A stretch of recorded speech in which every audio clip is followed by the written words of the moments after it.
Straight to the Ato point. sa may galang i-check ang atong report gikan sa pag-asa magtansusiyon sa nato kadali ang kahimtangs panahon na before ta may gala mo are sa kahimtangs politika unahon tagid ang kahimtangs panahon kay do na rabay nasigpatan nga low pressure area. Nastong linya karon may gala tong weather specialist gikan sa pag-asa magtan si Jumer Eclarino. Jumer, good morning unsay latest ron sa kahimtang sa panahon.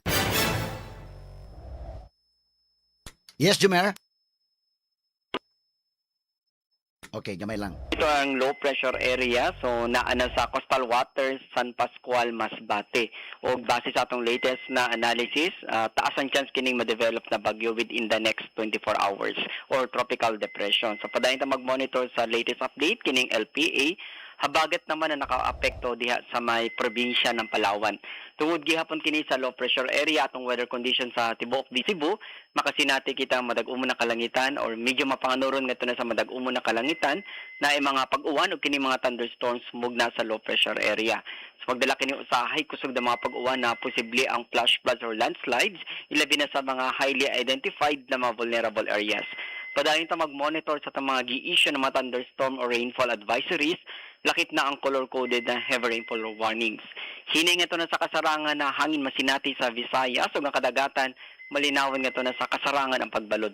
Temperatura sa Cebu 26 to 31 degrees Celsius, haring adlaw mo salop alas 6:09 sa hapon, ang dagat mo tao alas 10:41 sa hapon, muhunas sa alas 6:21 sa gabi. Philippine Standard Time alas 6:47 sa buntag gikan diri sa Mactan. Jumer.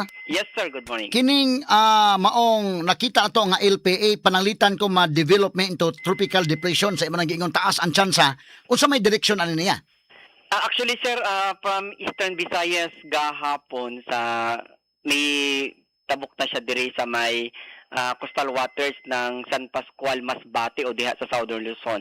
And most possibly while exiting the landmass of the Philippines or diha sa may West Philippine Sea, nakita nato sa atong assessment na ma-develop kini into bagyo or tropical depression. And karon nakita nato na ang Eastern Visayas medyo na-improve sa kini mga pag-uwan tungod sa low pressure area.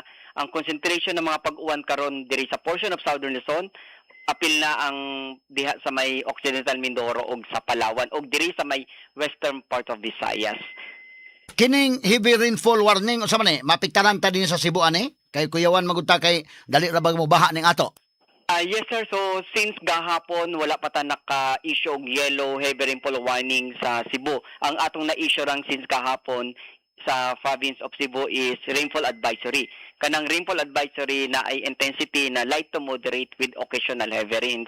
But precautionary measures gihapon kining occasional heavy rains can cause isolated or mga localized floodings or landslides mostly in the vulnerable areas. But ang nakita nato diri sa Cebu, mas maarang-arang ang atong panahon sugod Wednesday onwards. Okay, so marang-arang nasa to pa kining posibleng mo develop sa tropical depression padung na ni gawas sa Philippine Area of Responsibility SAD.